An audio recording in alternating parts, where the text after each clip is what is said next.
এখন আপনার ব্যানার এবং হেডলাইন দেখে হয়তো চিন্তা করছেন হঠাৎ করে আমি কেন আমাদের নেত্রীর পুত্র কন্যা বোনের পুত্র কন্যাদের ছবি দিয়ে বলছি আওয়ামী লীগ পরিবার শুনো। আসলে আওয়ামী লীগ পরিবার বলতে আওয়ামী লীগ, যুবলীগ, ছাত্রলীগ, শ্রমিক লীগ, মহিলা লীগ, কৃষক লীগ যারা আছেন তাদের বিষয়টা বলছে। তো তাদের বিষয়টাতে কথা বলার আগে আপনাদের সবাই জানেন যে আজকে এই মুহূর্তে যখন শুনছেন তখন আজকে চলছে 7ই মার্চ, মানে বঙ্গবন্ধুর সেই ঐতিহাসিক ভাষণের সেই দিন। তো এই ভাষণ নিয়ে একটা বিশাল জিনিস আছে, যেটা আপনার বাংলাদেশ থেকে যদি আপনার সরকারিভাবে না কোনোভাবে ব্যান্ডও করে দেওয়া যে এই মার্চের ভাষণ চলতে পারবে না বা এই মার্চ, কিন্তু এই ভাষণের ধারে কাছেও আর কোনো ভাষণ বাংলাদেশ থেকে কেউ দিতে পারবে না।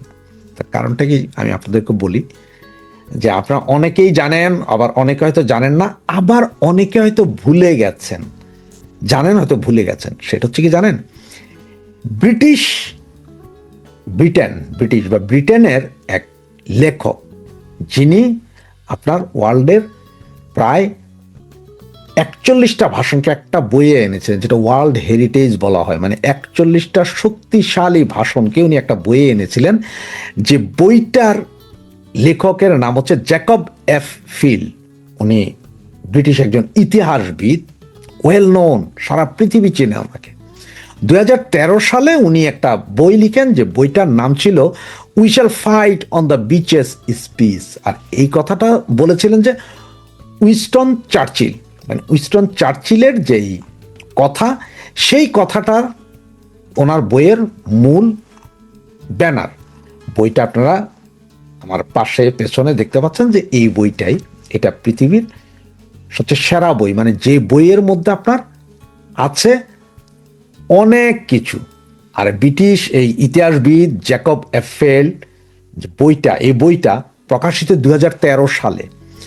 প্রায় 2500 বছর, 1-2 বছর না, 2500 বছরের ইতিহাসের ভেতরে প্রভাব ফেলেছে এরকম 41টা বিখ্যাত ভাষণ এই বইটাতে আছে। আমাজন থেকে শুরু করে সব বড় বড় মার্চেন্ট কোম্পানিতে পাওয়া যায়, পৃথিবীর বিভিন্ন দেশের লাইব্রেরিগুলোতে এই বইটা পাওয়া যায়, পাবলিক এটা পড়ে, এই বইটার উপর রিসার্চ করে, ওরা PhD, MPhil, PhD, doctorate degree নিয়ে এই বইটা পড়ে বিভিন্ন ভাষণের উপর।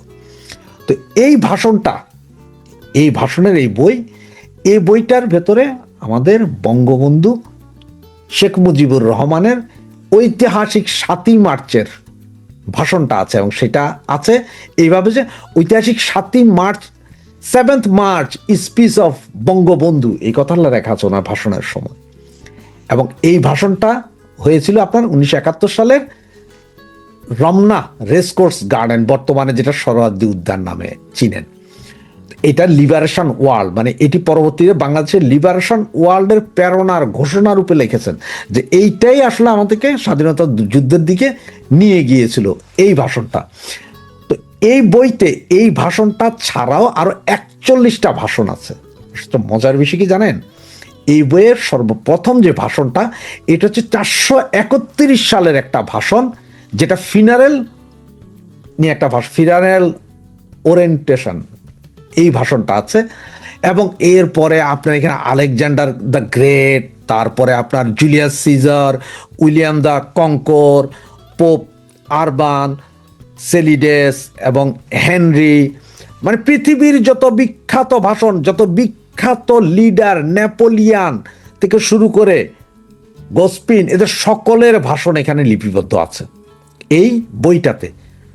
এই বইটা কিন্তু টোটাল আছে কত, 41টা ভাষণ। এই 41টা ভাষণের মধ্যে কারো ভাষণই 2 বার নাই, 1 বার আছে, দেন এলিজাবেথেরও আছে। এইভাবে মানে এক একজন নেতার একটা করে ভাষণ আছে। এটা একটা বিশাল বই। এবং ওই যে আপনাদের বললাম, এটা 431 সাল থেকে ভাষণগুলো শুরু, এবং এটা শেষ হয়েছে আপনার 1987 সালের শেষ ভাষণ, রোনাল্ড রিগানের ভাষণ দিয়ে। 41টা ভাষণ এই বইটার ভেতর আছে। এবং সবচেয়ে আরেকটা মজার বিষয় কি জানেন, এই ভাষণগুলোর মধ্যে আবার ক্রাইটেরিয়া আছে। সেখানের মধ্যে 10টা প্রভাবশালী ভাষণ আছে, সেটার মধ্যে 431 সালের ভাষণটা আছে, তারপরে 1095 সালের একটা ভাষণ আছে, যেটা মানে আপনার এইভাবে আস্তে আস্তে আমাদের বঙ্গবন্ধুর ভাষণটা আছে আপনার হচ্ছে যে 9 নম্বরে।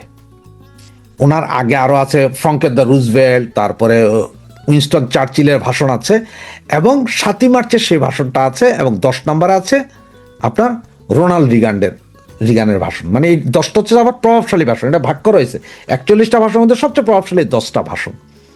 এইটা বর্ণিত আছে এই বইয়ে, এবং এই বই সারা পৃথিবীর জ্ঞানী গুণী সবার কাছে আছে, পৃথিবীর সমস্ত শিক্ষা প্রতিষ্ঠানে আছে, এবং তারা সবাই পড়ে, সবাই জানে। সুতরাং এই ভাষণ নিয়ে যারা মস্কারি করেন তারা না জেনেই মস্কারি করেন, তাদেরকে আসলে বলার কিছু নেই। তো এই হচ্ছে যে এই বইটা লেখা, আপনারা চাইলে এই বই আপনারা আমাজন বা যে কোনো জায়গা থেকে কিনে নিতে পারেন, কোনো সমস্যা নেই। তো আসলে তাহলে আওয়ামী পরিবারের কথা যেটা বলছে, আওয়ামী পরিবার বলতে আসলে আমি ওই যে বললাম আপনাদেরকে, আওয়ামী লীগ, ছাত্রলীগ, যুবলীগ, স্বেচ্ছাসেবক লীগ, শ্রমিক লীগ, কৃষক লীগ, তাঁতি লীগ, মহিলা লীগ, এদের সকলকে বলছি যে আজকে হঠাৎ করে, আপনারা সবাই জানেন যে আজকে হঠাৎ করে উত্তর জেলা যুবলীগ একটা আহ্বায়ক কমিটি করেছে।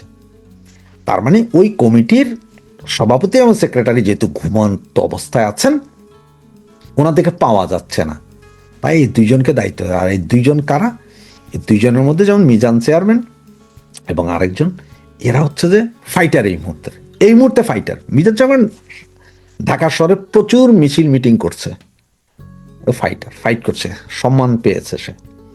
তো এভাবে যুবলীগ হয়তো চট্টগ্রাম মহানগর এবং আরো আরো আরো এগুলো সবগুলোই করবে, সারা বাংলাদেশে হয়তো যুবলীগ করবে। তো যুবলীগ দিয়ে চালু হলো, এই জন্য বলছে আওয়ামী পরিবার। তার মধ্যে এখন আছে আপনার ছাত্রলীগ, স্বেচ্ছাসেবক লীগ, শ্রমিক লীগ, আওয়ামী লীগ। এইভাবেই আওয়ামী লীগের যে সিদ্ধান্ত, ঘুমন্ত নেতারা ঘুমেই থাকুক, নতুন নেতৃত্ব আনছে, মাত্র শুরু। আপনারা জানেন যে 1/11-এর পরে যুবলীগই সারা বাংলাদেশে পাতায়া রাখছিল, সাথে ছাত্রলীগ ছিল। তো এই যুবলীগ দিয়ে শুরু হয়েছে, ছাত্রলীগ, আওয়ামী লীগ সবগুলোতে শুরু হবে, এটা হচ্ছে শিওর। আজকে যে দুজনের কথা জানেন, আগামীকাল আরো জানবেন, আরো জানবেন, আরো জানবেন। অনেক ছেলে পেলে আছে যাদের কথা আমি আপনাকে চিন্তাও করিনি, তারাও দেখেন এখন আস্তে আস্তে উঠে আসবে। হ্যাঁ, হয়তো পূর্ণাঙ্গ কমিটি দিবে না, কোনো কমিটি ভেঙে দিয়ে কমিটি দিবে না, সব ভারপ্রাপ্ত করে দিবে। আপনি পারতেছেন না ভাই, আপনি ঘুমান, ভারপ্রাপ্ত দিই। আপনি পারতেছেন না, ঘুমান, ভারপ্রাপ্ত দিই। তবে যারা এই যে এখন বিদেশে আছেন বা দেশে থেকে মুখ লুকিয়ে বসে আছেন, তাদের কপালে খারাপই আছে, চলবে। আবার যারা ওই যে গালাগালি করেন প্রচন্ড, হাউ কাউ মাউ মাউ চাও চাও, আপনাদেরও খবর আছে। সবগুলোরই লিস্ট, স্ক্রিনশট সব যাচ্ছে নেত্রী পর্যন্ত। নেত্রীর সিদ্ধান্ত এখানে চূড়ান্ত, মানতেই হবে আপনাকে, কোনো উপায় নেই যতক্ষণ পর্যন্ত নেত্রী জারে দেয়। যেমন নেত্রী যদি কলা গাছরে বলে যে এরা মানতে হবে, এরা মানতে হবে, সেটি হচ্ছে কাহিনী। তবে এই যে পরিবর্তন, এখন আমি এই জন্য আওয়ামী পরিবারের অন্যান্যদেরকে বলছি, এই ছাত্রলীগ, তারপরে আপনার স্বেচ্ছাসেবক লীগ, অমুক লীগ, তমুক লীগ যারা আছেন, তারা আপনাদের কি ঘুম ভাঙবে, নাকি আপনাদের নেতাকেও এইভাবে হঠাৎ করে দিয়া দিবে? কোন দিন রাতে শুনবেন যে আপনাদের নেতাদের যেহেতু নাই, হদিস নাই, আপনাদের নেতারা গেছে, শেষ। আপনারা হয়তো বলতেও পারবেন না, ঘুমের ভিতরে একটা কমিটি দিয়ে দেয় ভারপ্রাপ্ত। তবে ভারপ্রাপ্ত যারা থাকবে, তারা ভারপ্রাপ্ত বেশি দিন থাকবে, তাদের ভারমুক্ত করে দিবে খুব সহসা, ভারপ্রাপ্তদেরকে ভার মুক্ত করে দিবে। এটা এই যে এখন শুরু হলো, এটা কিন্তু এই মাসের ভেতরে এবং আগামী মাসের মাঝামাঝি আরো বহু খেলা দেখবেন, আরো অনেক কিছু দেখবেন। সুতরাং এখনো যারা নেতারা ঘুমিয়ে আছেন, মনে করছেন যে আপনাদের পদ পদবি থাকবে, তাদের পদ পদবি থাকবে না। আর সংগঠন, আওয়ামী পরিবারের সমস্ত সংগঠনের কেন্দ্রীয় নেতাদেরকে বলবো, আপনারা শুরু করেন। কারণ অনেকেই আজকে আমাকে ফোন দিয়েও ধন্যবাদ জানিয়েছেন, ভাই আপনি ওই দিন বিভিন্ন নেতার নাম ধরে ধরে বলছিলেন কে কোন দেশে আছে, কে কোথায় আছে, সেটার ফল শুরু হয়েছে কিনা। আমি জানি না ভাই সেটার ফল শুরু হয়েছে কিনা, এটা আমি জানি না। তবে অনেকে বলে যে হয়তো আমার কারণেও এটা শুরু হইতে পারে, অদূর ভবিষ্যতে হয়তো অনেকে বলবে যে ভাই আপনার ক্রিমিনালিজমের কারণে আমাদের অমুক নেতার নেতৃত্ব চলে গেছে। এখন আবার অনেক নেতারা আছেন যারা ওই যে কমিটির হয়তো 20 জন, 25 জন, 30 জন মেম্বার আছে, তারা তাদের সাথে কথা বলেন। তারা আবার তৃণমূলের সাথে কথা বলতে গেলে ফোন বন্ধ করে আসতে ভাইগা যান। আপনাদের কপালেও খারাপই আছে, বলছি আপনাদের কপালেও খারাপই আছে। সুতরাং এখনো সময় আছে, যদি জাগ্রত হতে 2-4 দিনের ভিতরে না পারেন তাহলে আপনাদের কপালে যে কি আছে তা বুঝতেও পারবেন না। নেত্রী মরা নেতা আর চায় না, অনেক বছর খাইছেন, তা আর মরা নেতা চায় না। এখন নেত্রীও চাই ইয়াং নেতা, কারণ নেত্রী চাইতেছে যে তৃণমূলের কর্মী সমর্থক এদেরকে নিয়ে আসা। নাহলে আপনারা এই মিজান চেয়ারম্যানের কথাই চিন্তা করেন না। কে চিন্তা করছিলাম এই কথা? উত্তর জেলাতে তো আরো অনেক কেউ আসতো, কিন্তু পারে নাই, হে চলে আসছে। কারণ কি জানেন, হে ঢাকা শহরে অনেকগুলো মিছিল মিটিং করছে, অনেক জায়গায় কথা বলছে, সে চলে আসছে। তো এরকম মিছিল মিটিং যারা রাস্তাঘাটে চেহারা দেখাইতেছে না, কে যে কখন চলে আসে তার কোনো খবর পাবেন না। উপসাগরীয় যুদ্ধের যে প্রভাব দেশের উপরে পড়বে সেটা তো আন্দাজ করেছিলাম এবং বলেও ছিলাম আপনাদের, কিন্তু সকালবেলা ঘুম থেকে উঠে যে খবরটি অপ্রত্যাশিত ভাবে আমাদের কাগজে বেরিয়েছে দেখলাম, গভীর রাতে সরকার সিদ্ধান্ত নিয়েছে 1 লপ্তে রান্নার গ্যাসের দাম 60 টাকা সিলিন্ডার প্রতি বেড়ে গেছে। 1 লপ্তে, মানে এখনো পর্যন্ত পেট্রোল ডিজেলের দাম বলেনি। আমাদের জীবনে এই প্রথম 1 লপ্তে 60 টাকা মানে গ্যাসের দাম বেড়েছে। যতদিন ধরে এরকম সিলিন্ডার বেরিয়েছে 60 টাকা হয়েছে একবারে, খুব কম। 20 টাকা বেড়েছে, 30 টাকা বেড়েছে, কখনো কখনো 25 টাকা বেড়েছে, কিন্তু 60 টাকা। আচ্ছা, এবার তাহলে কি হবে? সাধারণ লোককে কত গ্যাস কিনতে হবে, আপনাদের কতই কিনতে হবে আমি জানি না। আমাদের এখানে গ্যাসের যা অবস্থা কিনতে হবে, আজ রাতে গৃহস্থের হেসেলে রান্নার গ্যাসের একেবারে 1 লপ্তে সিলিন্ডার পিছু 60 টাকা দাম বাড়ানোর কথা ঘোষণা করলো রাষ্ট্রায়ত্ত তেল সংস্থা। ফলে কলকাতায় আজ থেকে গ্রাহকদের 14.2 কেজি সিলিন্ডার কিনতে হবে 939 টাকা। হোটেল রেস্তোরাঁয় রান্নার 19 কেজি সে বাণিজ্যিক সিলিন্ডারের দাম বেড়েছে 114 টাকা 50 পয়সা, হয়েছে 1990 টাকা। ফলে আগামী দিনে দেশে পেট্রোল ডিজেলের দাম আরো বাড়তে চলেছে কিনা সেই প্রশ্ন উঠে গিয়েছে আজ। হ্যালো ভাই, এবার বোঝো, আমি তো ভেবেছিলাম কদিন দেরি হবে, এখন দেখছি একেবারে মানে হু হু করে দাম বাড়তে শুরু করে দিয়েছে। এদিকে ভারতবর্ষ তো বসে নেই। ভারতবর্ষ কানাঘুষে যেটা শোনা যাচ্ছে, রাশিয়া থেকে যে তেল আমদানি করা হতো সেই তেল আমদানির পরিমাণ আরো বাড়িয়ে দেওয়া হবে। এখন আমাদের এই যে গায়ে মানে না আপনি মোড়ল যে আছেন না মালিক, সে মালিক তো বলে বেড়াচ্ছেন তিনি নাকি ভারতবর্ষকে 1 মাস সময় দিয়েছেন। আরে ওনার সময় কে চেয়েছে? উনি তো 500% তো ট্যারিফ চাপিয়েছিলেন রাশিয়া থেকে তেল আনার ব্যাপারে। তা রাশিয়া ভারত কি তেল আনা বন্ধ করেছিল? ভারত তেল আনা বন্ধ করেনি। ওনার ওই 1 মাস সময় দেওয়া কি না দেওয়া তাতে কি আসে যায়? কিন্তু রাশিয়ার একটা বক্তব্য এখানে আজ আনন্দবাজার দিয়েছে, সেটা বড় মজার। আনন্দবাজার লিখছে, হিসাব দেওয়া হবে না, ভারতের তেল রপ্তানি সংক্রান্ত কোনো তথ্য দেবে না রাশিয়া, জানিয়ে দিল পুতিনের দপ্তর। একবার পরিষ্কার জানিয়ে দিয়েছে কাউকে জানাবে না কত তেল ভারতকে সাপ্লাই করা হচ্ছে, তার একটা তথ্য কাউকে দেওয়া হবে না। আচ্ছা, কি লেখা হচ্ছে? কত রপ্তানি হচ্ছে সে সংক্রান্ত কোনো তথ্য প্রকাশ্যে আনা হবে না। শুক্রবার ক্রেমলিনের তরফে সরাসরি একথা জানিয়ে দেওয়া হয়েছে। পাশাপাশি রুশ প্রেসিডেন্ট ভ্লাদিমির পুতিনের মুখপাত্র দিমিত্রি পেসকভের শেষাত্মক মন্তব্য, আমরা অতি অশুভ আকাঙ্ক্ষাকারীদের থেকে বা তেল রপ্তানি যারা চায় না তাদের কাছে গোপন রাখবই তথ্য। শুক্রবার সকালে মার্কিন প্রেসিডেন্ট ডোনাল্ড ট্রাম্পের সরকার পশ্চিম এশিয়ার যুদ্ধ পরিস্থিতির কারণে রাশিয়া তেল কেনার ক্ষেত্রে ভারতকে 30 দিনের ছাড় দেওয়ার কথা ঘোষণা করেছিল। মার্কিন অর্থ সচিব স্কট বেসেন্ট সেই ঘোষণা করেছিলেন, তবে আমাদের একটি শর্ত রয়েছে, এই ছাড় কেবলমাত্র সমুদ্রপথে আটকে থাকা তেলের ট্যাঙ্কার বা জাহাজের ক্ষেত্রেই প্রযোজ্য হবে। মানে স্কট বেসেন্ট যেটা বলেছেন। বেসেন্টের এই ঘোষণা কয়েক ঘন্টার মধ্যেই ক্রেমলিনের মুখপাত্র পেসকভ ভারতের তেল রপ্তানির হিসাব না দেওয়ার কথা ঘোষণা করে দিলেন। টরেটক্কা চলছে, বুঝলেন, টরেটক্কা চলছে। আরে এই যে স্কট বেসেন্ট আছে না, তো নিজের দেশের হিসেব দেখ, যে হারে মানে ইউএস ট্রেজারি বন্ড যেভাবে বিক্রি হচ্ছে, কদিন বাদে ইউএস গাড্ডায় চলে যাবে, মায়ের ভোগে চলে যাবে ইউএস, আজকে বলে রেখে দিলাম। যত দেশ আছে না ইউএস বন্ড কিনে রেখে দিয়েছিল, তারা এই উপসাগরীয় যুদ্ধে তারা দেখেছে যে ট্রাম্পের অবস্থা কিন্তু ক্রমশ খারাপ হবে, কোণঠাসা হচ্ছেন ট্রাম্প, ফলে ডলারের পতন নিশ্চিত। অতএব ট্রেজারি বন্ড এই মুহূর্তে হাত থেকে ছেড়ে দাও। যে যার দেশ থেকে ট্রেজারি বন্ড এখন বিক্রি করতে শুরু করে দিয়েছে, কোনো দেশ ট্রেজারি বন্ড কিনছে না। স্কট বেসেন্ট সেগুলো ঘোষণা না করে উনি উল্টো দিকে নজর ঘোরাবার চেষ্টা করছেন। তো যাই হোক, অপরিশোধিত তেল সরবরাহ করতে সক্ষম বলে কয়েকটি সংবাদ মাধ্যমে বৃহস্পতিবার খবর প্রকাশিত হয়েছিল। মঙ্গলবার বৈঠকে সে সংক্রান্ত প্রশ্নের উত্তরে মন্তব্য করেন পেসকভ।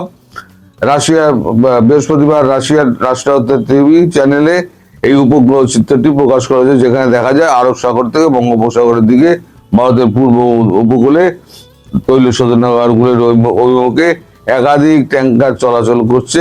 এরপরই রাশিয়ার উপপ্রধানমন্ত্রী আলেকজান্ডার নোভাক বলেন, আমরা ভারত চীনে অপরিশোধিত তেলের সরবরাহ বাড়াতে প্রস্তুত। যুদ্ধ পরিস্থিতিতে ইরানের হুমকির কারণে হরমুজ প্রণালী দিয়ে তেল পরিবহন বন্ধ হওয়ার চাপে পড়েছে পেট্রোলিয়াম পণ্য আমদানিকারক দেশগুলি।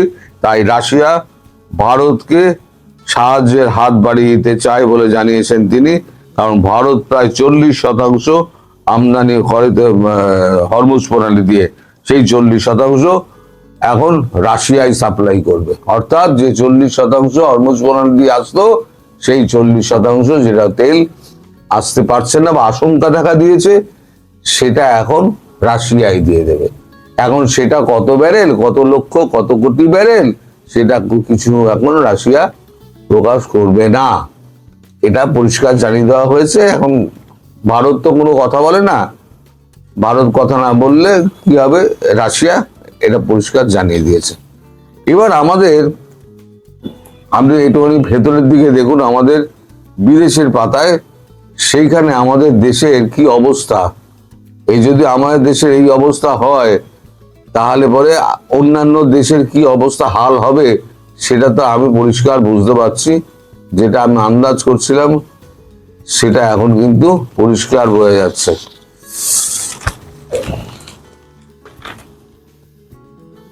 আমি বলেছিলাম বাজার পড়বে, সেন্সেক্স পড়বে।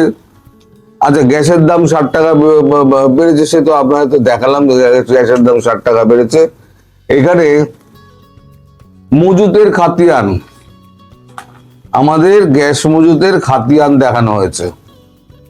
গ্যাস মজুতের খাতিয়ান কত হয়েছে আমি পড়ে শোনাচ্ছি। গ্যাস মজুতের খাতিয়ান, দেশে 25 দিনের অপরিশোধিত তেল মজুদ রয়েছে, অশোধিত তেল মজুদ রয়েছে। দাবি তেল ও গ্যাস মন্ত্রক সূত্রের। আছে 25 দিনের পেট্রোল এবং ডিজেল, রান্নার গ্যাস, এলপিজি বা অন্য সামগ্রিক গ্যাস মজুদের হিসেব কয়েকদিন ধরে বলা যায় না, কতদিন ধরে বলা যাচ্ছে না। তবে মন্ত্রক সূত্রের দাবি অন্তত 3-4 সপ্তাহের পর্যাপ্ত যোগান এবং যেগুলো আমাদের রয়েছে, মজুদ রয়েছে, সেই মজুদ ছাড়া এটা রয়েছে, যার অর্থ দুশ্চিন্তার এখনই কোনো কারণ নেই। কেন্দ্র জরুরি আইনে শোধনাগারগুলিকে সর্বোচ্চ এলপিজি উৎপাদনের নির্দেশ দিয়েছে, যাতে 33 কোটি বেশি গ্যাসের গ্রাহক সমস্যায় না পড়েন, সেদিকে অগ্রাধিকার দেওয়া হচ্ছে। এ তো গেল গ্যাসের ব্যাপার। এবার আপনি দেখুন আমাদের সেন্সেক্সের অবস্থা, মানে কত ধাক্কা খেয়েছে। এখনো যুদ্ধ কিন্তু এখনো অনেক বাকি আছে। ট্রাম্প মার খেয়ে ট্রাম্প ঘরে ঢুকে যাবে, ওগুলো তো বাকি আছে। এখন ডলারের ডিডলারেশন আছে, সেগুলো বাকি আছে। তাতেই যা অবস্থা, অস্থির বাজার নেমে গেল 78,000-এ। দেখুন, অস্থির বাজার নেমে গেল 78,000-এ। সেন্সেক্স নামছে ক্রমশ।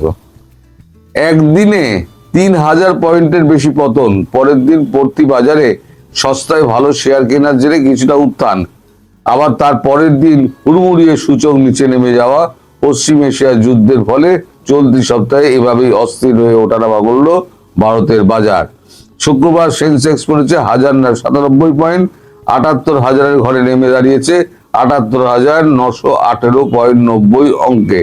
তার আগে গত সপ্তাহে শুক্রবার থেকে এই সপ্তাহের প্রথম দিন পর্যন্ত, অর্থাৎ সূচক নেমেছিল, সোমবার থেকে সূচক নেমেছিল 1048.34 পয়েন্ট। মঙ্গলবার বাজার বন্ধ ছিল, বুধবার তা ফের পরে 1122.66, বৃহস্পতিবার ওঠে মাত্র 999.71 পয়েন্ট। তারপরে আবার সঙ্গে সঙ্গে সেন্সেক্সের পতন। তার মানে এদিকে সেন্সেক্স পড়ছে, মানে শেয়ার বাজার পড়ছে, তেলের দাম বাড়ছে, অনিশ্চয়তা ধীরে ধীরে ঘিরে ধরছে। আমরা কিন্তু তেলের ব্যাপারে আমরা বিকল্প ব্যবস্থা রাশিয়ার সঙ্গে করে নিলেও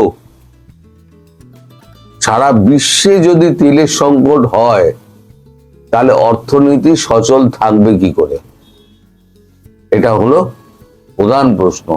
এবার আমাদের সঙ্গে যে ছোট ছোট দেশগুলো পড়ে রয়েছে, সঙ্গে জুড়ে রয়েছে ছোট ছোট ছোট ছোট দেশগুলো, যেমন ভুটান আছে, মায়ানমার আছে, তারপরে তো বাংলাদেশ আছে, তারপরে শ্রীলঙ্কা আছে, যারা ভারতবর্ষের তেলের উপরে নির্ভরশীল, তাদের কি হবে? ভারতবর্ষ যদি নিজেই ধুঁকতে থাকে তাদেরকে দেবে কি করে? সেটা একটা বড় চিন্তার বিষয়। ভারতবর্ষ এই মুহূর্তে বলছে যে আমি কোথাও বাইরে তেল রপ্তানি করতে পারবো না, আমার ঘরের সমস্যা আগে মেটাতে হবে, তারপর আমি বাইরের সমস্যা দেখবো। হ্যাঁ, যদি বাড়তি কিছু হয় তাহলে অবশ্যই দেবো। এটা কালকে প্রধানমন্ত্রী একটা অনুষ্ঠানে বলেছেন টিভিতে, সেটুকু আমি শুনেছিলাম, সেটুকুই আপনাদেরকে বললাম। সকালবেলা ঘুম থেকে উঠে চক্ষু চড়ক গাছ হয়ে গেছে মশাই, 60 টাকা করতে সিলিন্ডারে বেড়েছে, এই প্রথম আমার জীবনে দেখা। তো যাই হোক,